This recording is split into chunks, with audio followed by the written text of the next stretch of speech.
Hello, everyone, and welcome to the HP Podcast, episode number 361.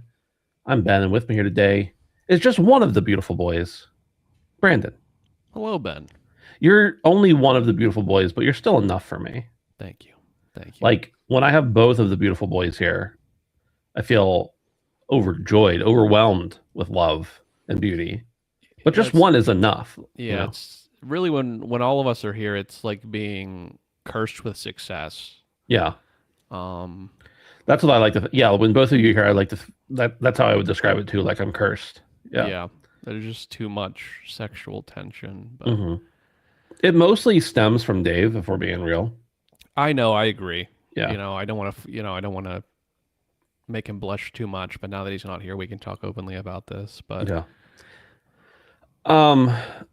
He's like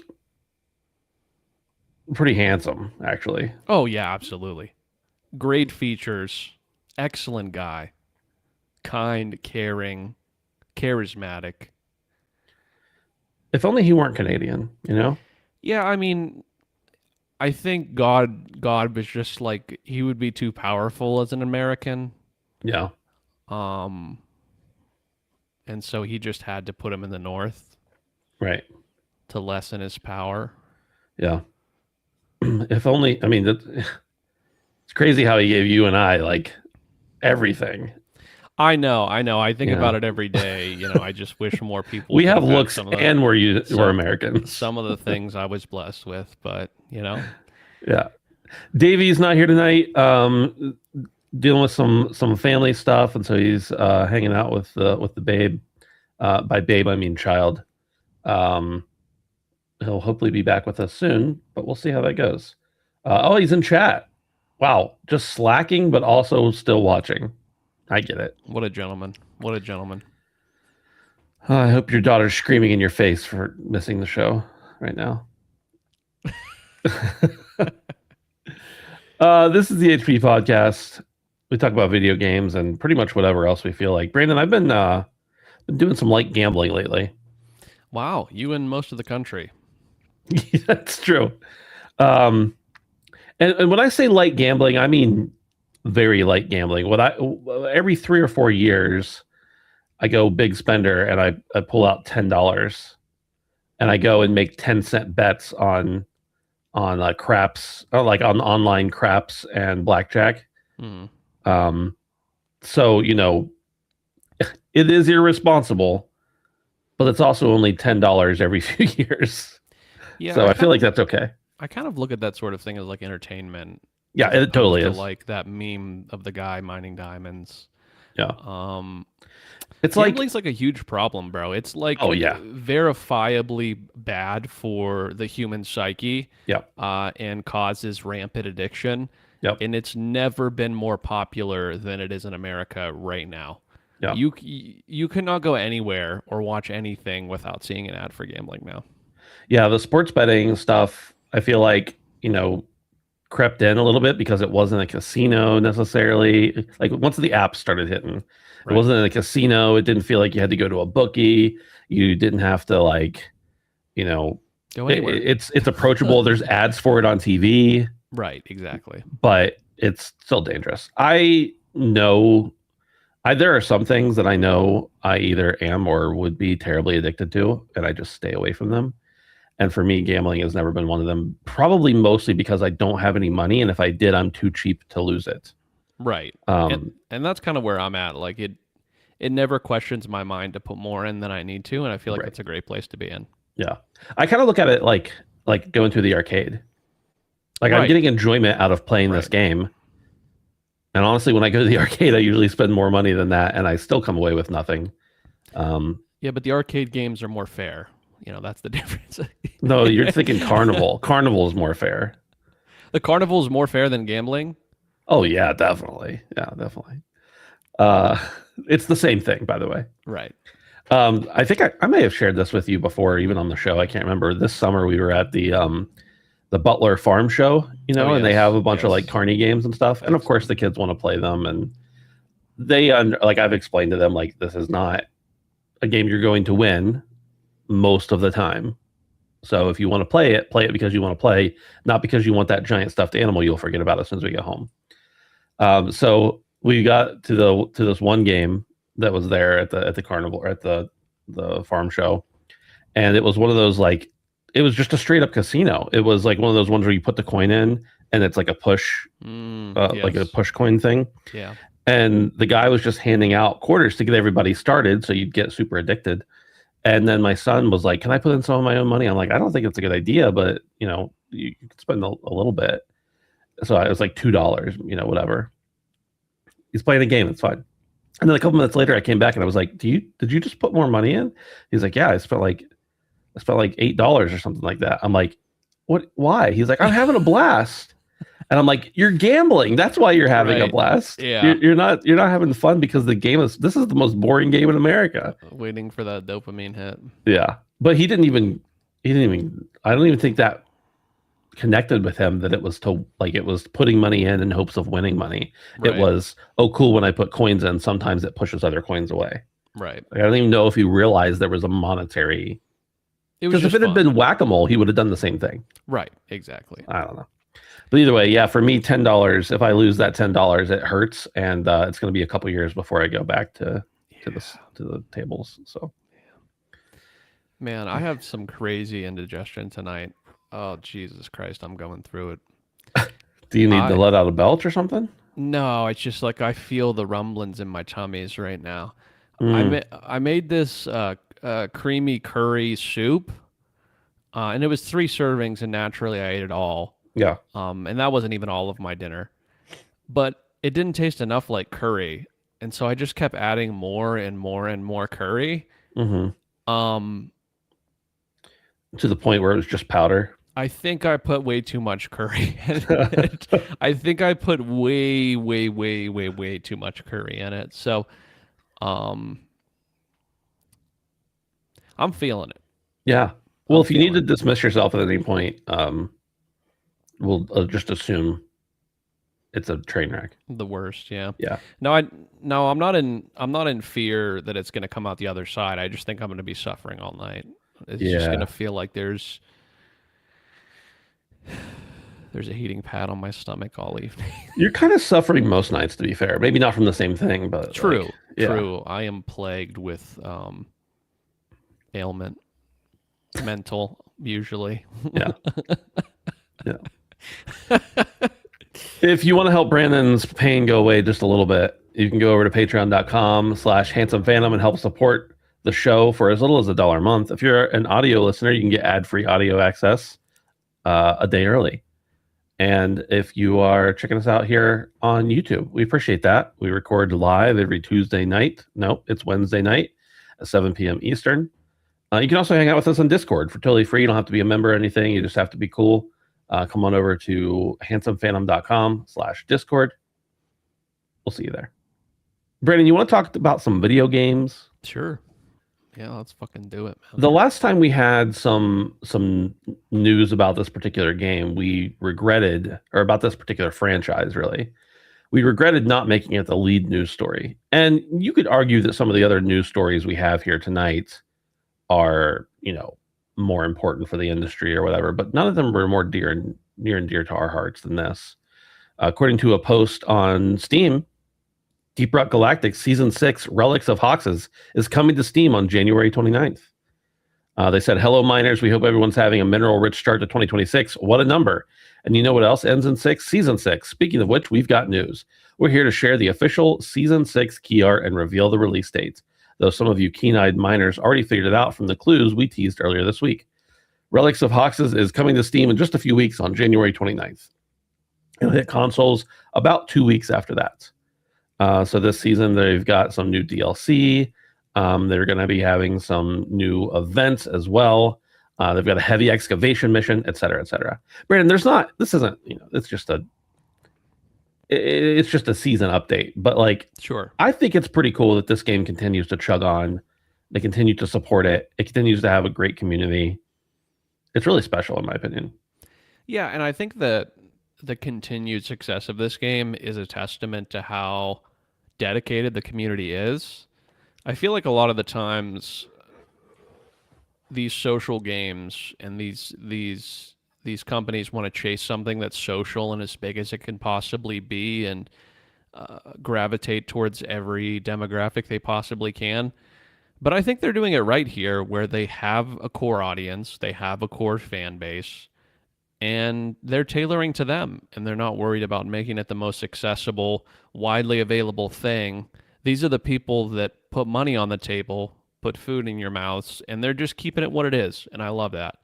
I love that they're not trying to make it something it's not, and they just keep giving back to this game because it is a special game. It truly is. Yeah, for sure. And it's, we've talked about it before, but it's really cool to, when you play the game with randoms, just to see, like, people acting cool, but also when you go onto almost any message board, subreddit, whatever, across the internet, you can like, if there's any kind of opportunity for somebody to say rock and stone in it, it'll be there. You can look for it and it's going to be there. Right. So it's cool anyway. All right, that's all for that one. I don't know if I'll be checking it out or not. Honestly, I'm painfully addicted to Arc Raiders. But Deep Rock Galactic is one of those games that I always like. If anybody were to ever be like, "Hey, we're playing a game. What game should we play?" and you said Deep Rock Galactic, I'd probably be like, "Yeah, let's do it." Like, it's solid. According to Video Games Chronicle, Meta has closed several studios, including Explosion Man Studio Twisted Pixel and Asgard Wrath's Sanzora Games. New York Times reported on Monday that Meta was planning to cut around 10% of the employees in its Reality Labs division, which works on products including the metaverse. Reality Labs is also home to Oculus Studios, the division of Meta that runs its first-party game development studios.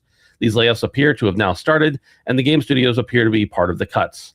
Andy Gentile, a designer at Twisted Pixel Games, posted on X that he had just lost his job as part of the closures. "I've just been laid off," he wrote. "It appears the entire Twisted Pixel Games studio has been shut down.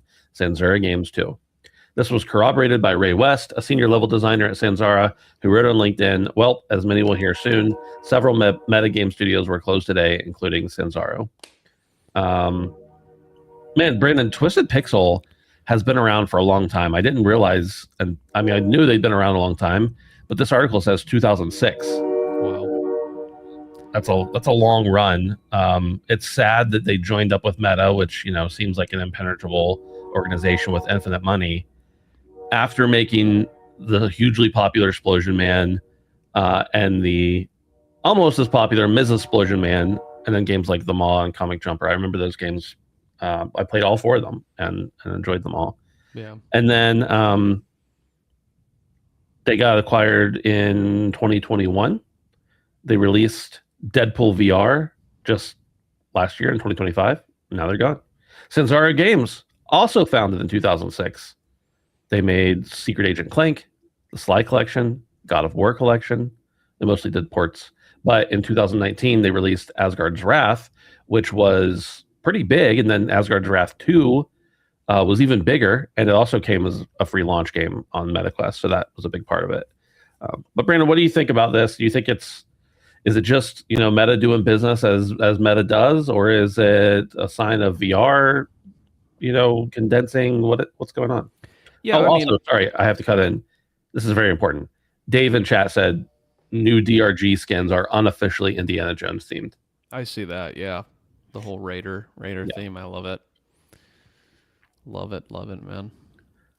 I think this is less of a statement on where VR is, even if it is in the decline in some ways, or still a niche that's kind of not quite broken out into the mainstream as much as a lot of people that develop for it hope it would be.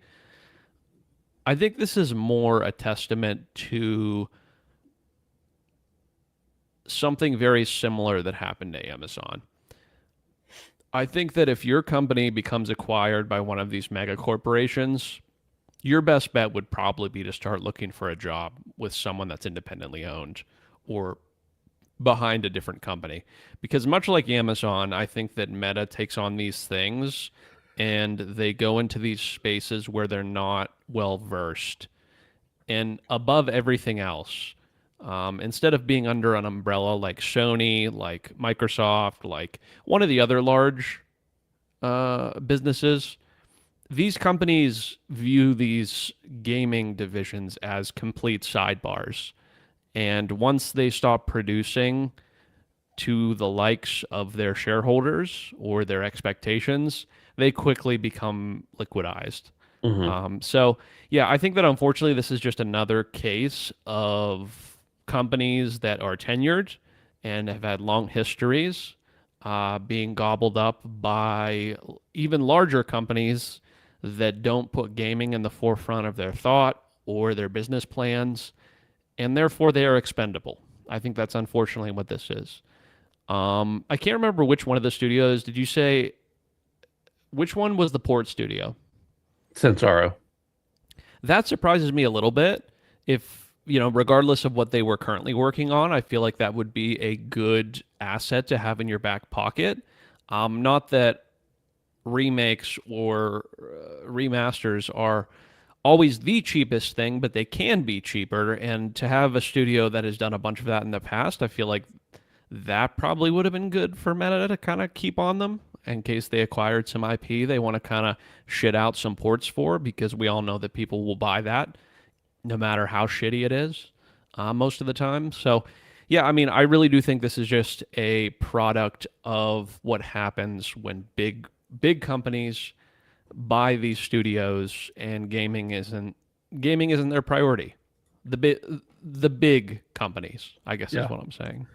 I think it's also a matter of, even if it is a priority, if, you know, product A is making $1 million in product of profit, and product B is making $500,000 of profit, but they could take the people or the resources or whatever from product B and make $2 million with product one, they're going to do that. As you said, not a priority. They're going to min max, even if they're profitable and worthwhile. I'm not saying that these companies were profitable for Meta.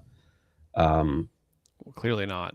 yeah. Well, I mean, even if they, I'm just saying, like, sometimes people take, like, even people like Amazon, when they shut down a couple of the game studios, a couple of them were doing well. I don't have insight into their books, but it seems as if they were profitable. Well, I guess Uh, that's what I'm saying. Not profitable enough. Not profitable enough. Yeah.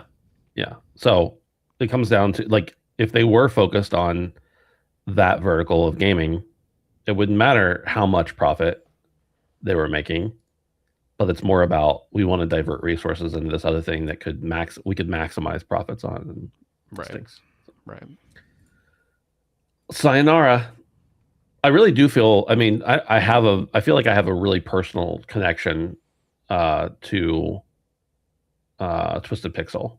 I mean, I literally I've met some of the people who worked there before, but not like friends or anything. But Explosion Man was huge for me. Like, I played a ton of Explosion Man, and really, really enjoyed that game. So kind of stings a little bit, but Yeah. 20-year legacy gone. So yeah, yeah. Hopefully they'll all find places quickly. I did think it was interesting especially when they shifted from, like, these Xbox arcade style side scroller games and went to VR. Like, that's a big pivot, but it was a cool one. I'm glad they were able to do it. I just wish they were still around. According to GameSpot, Rockstar's battle with the Independent Workers Union of Great Britain went to court last week in an effort to determine whether more than 30 employees accused of gross misconduct were in fact unfairly dismissed. While Rockstar accused the fired developers of sharing important confidential information, it seems that at least some of the information has now been made public via the court case, including some very early details on what may be, GTA 6 Online. People Make Games has been reporting on the face-off between Rockstar Games and the IWGB since the start, and recently released a video covering the court proceedings so far. As part of the preliminary hearing, Rockstar's legal representative mentioned a top-secret element of GTA 6, which he said was so confidential he didn't feel confident speaking about it out loud, instead asking the judge to read it in private. Despite the supposedly top-secret nature of the evidence, People Make Games was able to make an appointment to view the documents, as Rockstar had not applied for reporting restrictions to be placed on the evidence. He has now reproduced those messages in full, showing an apparent conversation by a fired employee who was frustrated at not being able to book time off after Rockstar started cracking down on the number of employees being granted leave at one time. They mentioned the large they mentioned the large session we did today being difficult to do, but that was 32 players. Not sure how that was difficult, the former employee wrote in the Discord after mentioning they worked in a team of 56 people. Sounds like you having multiple studios of QA testers. Surely someone can manage to organize a 32 player session and let people have their time off, added another employee. Presuming the 32 player cap is a planned cap for GTA 6's online play, the revelation isn't exactly a bombshell, as the current iteration of GTA Online already allows 32 players to a server. Some of the other messages for Rockstar submitted by Rockstar for grounds for the firing are also interesting, not because they contain important information on GTA 6, but for what the studio is classifying as gross misconduct. In some cases, it's employees discussing crunch, concerns about generative AI, or changes to certain perks provided by Rockstar. In one case, in a 15-word message, people make games highlighted. Nothing that I've heard in North QA. We'll keep you updated if that changes, of course. Rockstar's grounds for dismissing this employee was that he included information about working patterns in the team. So this is pretty obviously to me a union like busting effort here. Of course, maybe there is some documentation here, and we know, like, historically, Rockstar is very tight-lipped about their projects and things that are going on. But that doesn't really, none of the stuff seems to like if you didn't expect that they were working on GTA 6 Online, you're crazy. Right. So this seems to be more oriented towards like, these people are attempting to form a union. We don't want that. We're going to fire them and call it gross misconduct. And here's the reason why. How do you feel about that, Brandon? Yeah, I mean, unfortunately, any sort of union busting thing that goes on, it's very common, is obviously bad. Most of the time, unions are made to protect individuals against powerful entities, so I think they're good generally. But I also kind of see it from a different way, too. I mean, we don't know the intricacies of why Rockstar did fire these employees. But not being able to take time off because there's not enough coverage is something that sounds completely normal to me. It has happened at every single place that I've ever worked at my entire life. No matter how badly you want to take off, if there's no one to cover, then sorry. I don't yeah. Like, that's just the way it works. But I'm sure there is a lot to this picture that we don't know. It would make sense for there to be larger than a 32 player cap based off of, just the iterative nature of how games tend to be larger now and how the technology has increased. Even, the 10 years that this has been out, it's not surprising that we would potentially see a larger player cap than 32. But, yeah, I mean, it kind of sucks to put Rockstar in a bad light here, but nobody wants crunch. But at the end of the day, no matter what job you work on, if there is a big project coming up, this is just something that happens inevitably.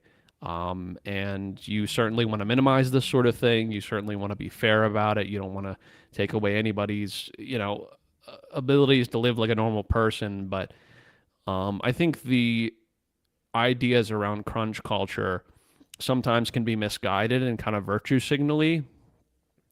And that in no way am I saying that crunch is not a bad thing, but what I'm saying is that no matter what job you work on, if there's something that needs done, most of the time you will be expected to work more than you want to, and that's just the way it goes. So, especially if you're salaried.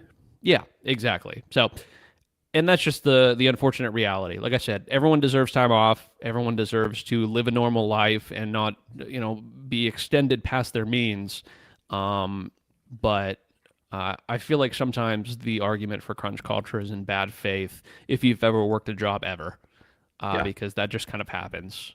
Obviously, you want to minimize it, but yeah, pretty interesting. Nothing revolutionary here. I mean, it's GTA Online is coming. Obviously, it's been the biggest moneymaker for GTA by a long shot. I mean, it's like everything else dwarfs in comparison. You could probably add up most of the things they've ever made and put it beside GTA Online, and it would probably stack up pretty well as far as money made. So, Yeah, nothing crazy here in this article, just kind of an interesting bit. Agreed. I don't know if I have anything else to add other than the, if anything else, I'm sure something else will come out of this case that will be interesting other than the actual case itself. And it's kind of a shame for everybody involved that the focus of the case is not the people Right. or the company, whether whoever was actually wronged. It's the leaks that could come from it. But hey, Right. that giant Epic leak from their lawsuit with Apple, their battle with Apple a couple years ago, gave us a lot of information we wouldn't have had otherwise. Spicy stuff. Yeah. Which is really cool. I never want, any sort of parties that have or have not been wronged, which we don't know yet. We don't know the story at all, but it sure is interesting what comes out of these things when legal stuff has to be out in the open, above board. It kind of is cool. And I think I said that back then too. It is kind of a peek behind the curtain that we never get, Right. and has to be above board most times with this sort of thing. IGN reports Bobby Kotick claims Activision, Call of Duty, and consoles are doing so poorly, it proves he was right to sell Activision Blizzard to Microsoft for $69 billion. This is former Activision boss Bobby Kotick has made a number of claims about the state of his former company, Call of Duty, and the console market as part of a response to a lawsuit. Kotick, who left Activision Blizzard at the end of 2023, having sold the company to Xbox maker Microsoft for $69 billion, is battling investors who claim he rigged the sale to keep his job and $400 million in change of control benefits, and to insulate himself from claims he knew about widespread sexual harassment at Activision. Kotick has denied any wrongdoing. The investors are led by a Swedish pension fund. They have accused Kotick of rushing into the Microsoft merger and contend the $95 per share takeover price was too low from the outset. They named Kotick, Activision Blizzard, and its owner Microsoft as defendants. Kotick has now issued his response to the allegations. In it, he accuses this Swedish company Embracer, which owns the rights to the likes of Tomb Raider, Dead Island, and Lord of the Rings, of being involved with the lawsuit and benefiting from it, something the company has denied. Part of Kotick's defense uses the declining financial performance of Activision Blizzard, Call of Duty, and the console market in recent years to back up his claim that selling to Microsoft at $95 a share was the right thing to do at the time. One quote in particular is being picked up by Call of Duty community as being of interest. Quote, today, given that console sales are at an all-time low and Call of Duty sales are off over 60% from the prior year, plaintiff should be expressing extreme gratitude for the foresight Activision leadership demonstrated in consummating this transaction. There's more here in this article. Brandon, I mean... Oh, that's amazing. I love that. Let's say for a minute that Bobby's right. And he may very well be. I don't know. Only Bobby Kotick could have a statement like this that is so Bobby Kotick-like. Yeah. I want to say off the rip here, Bobby Kotick is a scumbag. I think dude is a huge piece of shit. But I also think that this Swedish pension fund, by saying that the acquisition was a rush thing, my guy, how long did we not? Were we all there? That was the least rushed acquisition of all time. We didn't know that it was happening for a fucking year and a half or something like that. There was nothing rushed about that. It barely happened. Okay. There was nothing rushed about that. And funny enough, as much of a scumbag as Bobby is, I also think it is super funny. Let's say there was some sort of undercutting of the price. I would imagine that the price might be even lower at this point after the year that Activision had. So they should be grateful that they bought in during a time in which, no, I guess it's the other way around. They would have wished that they would have bought at a lower price. Right? Am I thinking No, about because this the right? shareholders would have gotten less per share if it were worth less. Yeah. Understood. Yeah. Oh, I'm thinking about someone investing newly in. Okay. Yeah. But yeah, new investors now would probably have a better deal, but Right. also have a company that's worth less. Exactly. So, 60%, that in some ways in my mind seems a little conservative. I think that they 60% drop. Maybe that's about right. Maybe that is about right, and I'm sure Bobby still has some sort of ties back to the innards of that company after having been there for so long, but Yeah. yeah, I think this is He's a still got his ridiculous cronies hanging around, I'm sure. Yeah, no, the Bobby apologists in the Yeah. company. But yeah, I just think this is more of a publicity thing than anything. I'm gonna keep it a buck. I feel like this is just a toddler flailing, and I think that they're just upset that they invested in the losing guy. I don't know what else to say. I mean, Activision has not been in a worse spot, maybe ever. The bottom isn't as far as it's ever been, but when you consider the plateau that it reached and the point it is now, it hurts quite a bit for the people that invested money. Well, what they're saying, they already had money invested, and they're saying he should have gotten more for the shares than $95 a share, or not sold at all. Basically, is what they're saying. Well, it's too damn bad. Yeah, Well, it's too damn bad, and be grateful that your share is as expensive as it is, because I bet it's less now. So, yeah. um, There is an interesting scenario though, Brandon, and I think we will admit that Call of Duty was already on a decline. Activision in general is not quite the same company it used to be. It's the Call of Duty company now. But what is the world like if it's not on if Microsoft doesn't own it? Obviously, we can't know that, but are these games the same quality? Are they better? Are they worse? Are there more sales because they're not on Game Pass? Is it actually generating more revenue if Microsoft doesn't own it? There is a scenario in which the Call of Duty games could be making, or specifically Activision, could be making more money rather than less. yeah, I mean, the reality of the situation is, I think that Activision should be very grateful that they are a part of Microsoft at this point, because I don't think the end product has changed whatsoever. I'm going to be completely honest with you. Even prior to the Microsoft acquisition, a lot of these things were already being in place. It's not been that long that we're going to see meaningful change to something because of that acquisition.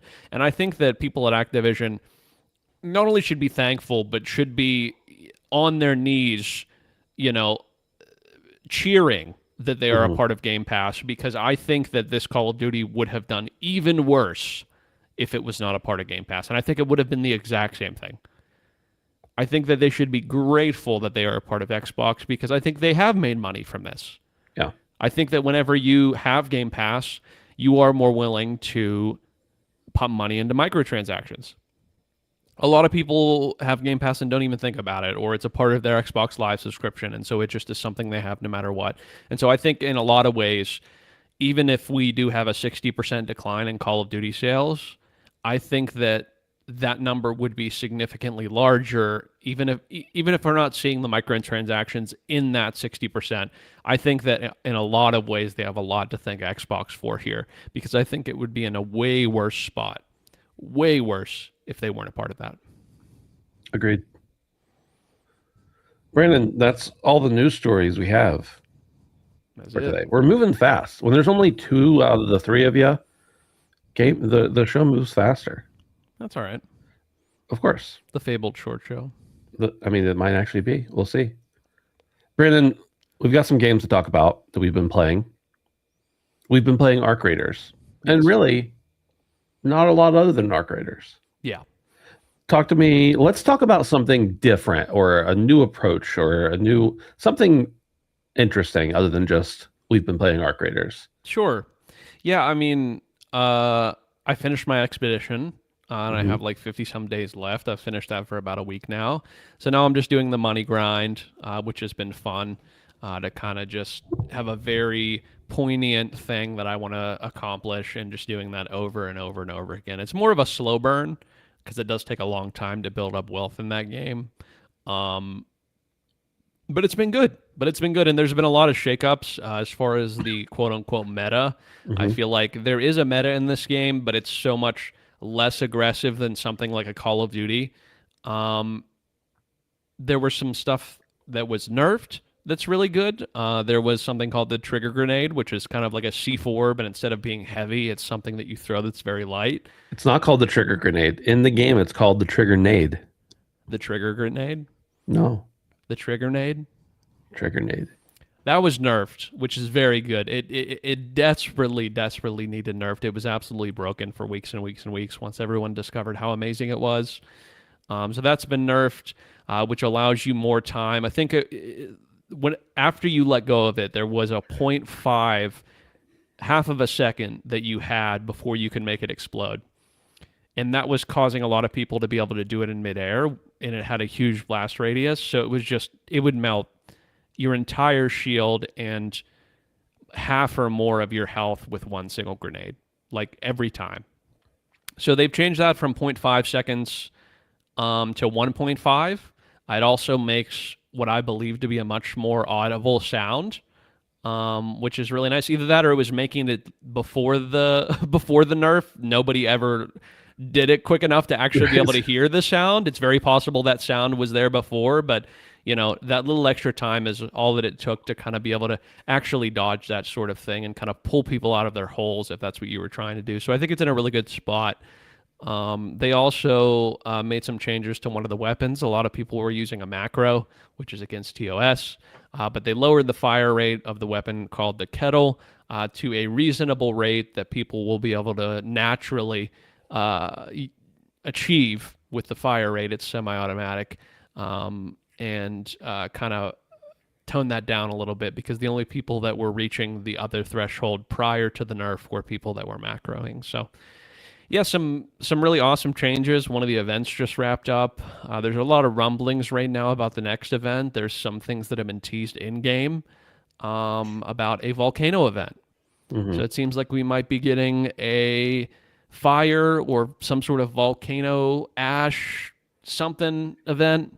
Actual in-game stuff being teased about this. So seems pretty likely.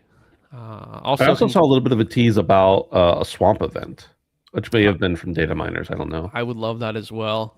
It's scaring me a little bit, being a From Software fan, thinking about swamps because they're always poison. But yeah, awesome news. They also, in addition to giving out a Christmas bonus essentially with premium currency, they just passed the 12 million player count threshold, which was fucking crazy. They said they were going to give a reward at 10 million. And then in the time that they were about to release 10 million, they had already reached 12 million players. So think about that. Yeah.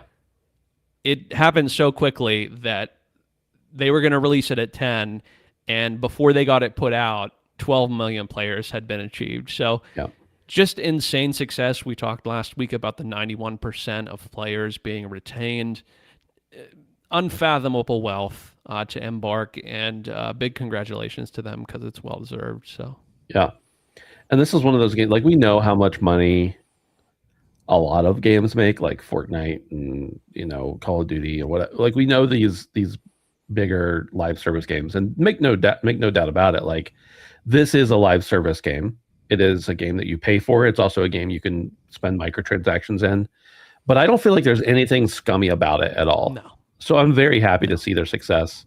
And yeah, you're talking 12 million times 40 minimum minus 30% of that, let's say, or 8% if they're on Epic, either way. But then you also have people like me who spent the extra, what was it, $15 or $20 for the extra stuff. You have people who are spending coins in the store to buy like very non-flashy cosmetics, right? That I don't feel like are predatory. Yeah, like there's a lot of good stuff about the way this game is working. It's not in your face about it. It's not constantly reminding you that there's a store. There is a tab that if you'd like to, you can tab over to. That's it. That's literally it. There's not pop-ups. So let's say that there is a 30%. Let's just calculate that 30% as being what they're going to make on the extra cosmetics. Sure. Which I would bet that they made even more than that. Yeah. But let's just calculate the 12 million times 40, and that's 480 million. Yeah. Now there's some wiggle room there, right? Because sure. you're going to be paying Microsoft 30%, you're going to be paying Sony 30%. But I would imagine that any amount that they've paid to these two storefronts, they've made up. I would almost guarantee you, with 12 million players, they've made it up. I see half the lobby filled with premium skins every single time I'm in. Right. No less than half the lobby. So, and it's interesting too because the only thing, so like the biggest thing that most games make their money off like this are the battle pass, or in this game it'd be the raider deck. So far, both raider decks they've given away for free and included premium currency in that. So when they finally drop that first paid raider deck, I can't even imagine how much money they're going to rake in from that. Stupid. Because everybody who doesn't have it already feels like, sure, I'll just give you $10, whatever. Yeah, they've already been so I shouldn't say generous. everybody. There's certainly going to be people who don't, but you know what I mean. Like it's going to be a much easier decision than if they had come out with it at launch, in my opinion. Exactly. In this case, they've given away 2 full battle passes that includes premium currency. They've given away a ton of stuff that it's mission progressed, mission based cosmetics. They've given away multiple Raider hatch tools, or Raider tools. One when you completed an event that was free to do. One when they reached 12 million. Another, there's a third one I think that they gave out. I can't remember for sure. For the hockey stick, yeah, Yeah, for, the expedition, yeah. for the one Raider deck. So right. So yeah, it's been. I think they're doing it right. It helps that they have a great game that people love, but the monetization doesn't scare anybody away, in my opinion. No. It's very much a sidebar to the experience, and that's the way it should be. It is very refreshing because almost nobody does that anymore. Mm-hmm. I'm also done with my expedition. Just raking in cash at this point, so ready to depart in another month or so, I guess, and having a great time with it. Brandon, I think if we play tonight, we should do some trials. Yeah. I did all mine to 3 stars last night, and I completed one of them today. It was You did them last night? No. I did all of, or I'm sorry, I don't know what I said, but I did all of them last week to 3 stars. Week. So did I. And then I did one of them today unintentionally. I had gotten to 2 stars by killing the pops, and then I just searched the map for a couple more pops to get to 3. So nice, cool. Well, that's that. That's it. I assume you don't have anything else you're playing right now. No, absolutely not. For me, the other thing I'm still playing Star Rupture. I knew this game was going to be like decently received. It's a good developer that made a hugely successful game in the past with Green Hell. But I didn't expect that this game in like the first week was going to have over 40,000 concurrent players. So it's doing really well. It's an early access still too, so that's cool to see how all the roadmaps and everything that they put out. There aren't a lot of games, as I mentioned last week, that I'm super interested in early access for. Usually survival crafting games are the exceptions for me because I just want to see, I actually like being a part of that development. I usually hop in Discords and give feedback and everything. This game is it's survival crafting, but it's also automation. And so just being able to help, to see how that game progresses is really cool to me. I've put in quite a few more hours, but most of the hours I've put in have been just tearing apart and rebuilding my base. I also came to the realization that your automation in a lot of games like Satisfactory and Factorio and stuff, you can make your base or your factory be everything feeds into it and everything comes out, and you got to work on the bottlenecks and everything like that. This game, I think, doesn't want you to do that. So what I've started doing is building other smaller factories elsewhere that will then feed into a larger factory to manufacture parts. So that's been cool. It's also been a little frustrating, just oh, well, this isn't working quite the way I wanted it to. It's a little bottlenecked here or there, and just refining that and changing it. So that's been cool. I did go ahead and just go to continue exploring some, and ended up in an area where you complete a mission, which is a really cool mission. And there aren't a lot of missions and story missions in the game. It's just kind of a collectathon and build thing. But this one had a cool actual story to it, and at the end of it you get a really important part, and it says you've reached the end of the early access story. This is, this part is the furthest you can progress, but you can still do lots more. And so that's kind of where I'm at now. Just continuing to refine things. Refine things, minerals and stuff, but also make things better. So I'm going to continue to work on my factories and try to get them as efficient as possible. Finish out. You send parts to different trading companies, and they reward you with blueprints and stuff. So I'll probably finish out what's there now, and hopefully by the time I do that, there'll be an update with some different feature that I can check out. But I don't know. I want to say I've got between 50 and 60 hours in this. Now I had it in advance. It's only been out like a little over a week, but I had this a couple weeks ahead of that. So it hasn't all been in the last week, I promise. But a lot of it has, in fairness. And that's Star Rupture. That's about everything. That's everything I've been playing. I'm really in love with that game. I think it's awesome. And if you at all like factory games, it's like $15 or $16 for the next 5 or so days. So it's well worth that much money, in my opinion, even in early access. Brandon, that's all. That's all we have for the show. That's it. It is. It actually is the Fabled Short Show. A little bit. We've been going like an hour 20 the last couple of years.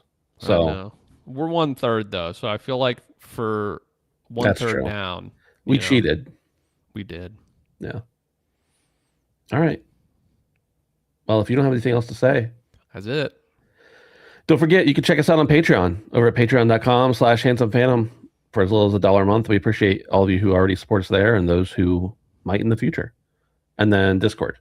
We really do want to hang out with you guys who are checking out the show. New people have popped in the last like month, and I've never even heard of you, and you listen to the show. So we appreciate that. We know there's lots of you out there who are silent and just for some reason still listen to us, and we appreciate that. But that's at handsomephantom.com/Discord. All right, Brandon. I think that's everything I got. That's it. Although, I do want to flex this real quick. Oh, what is that? This goes hard as fuck, doesn't it? Yeah. Is that a skeleton with a cigarette? You have a very small screen on my...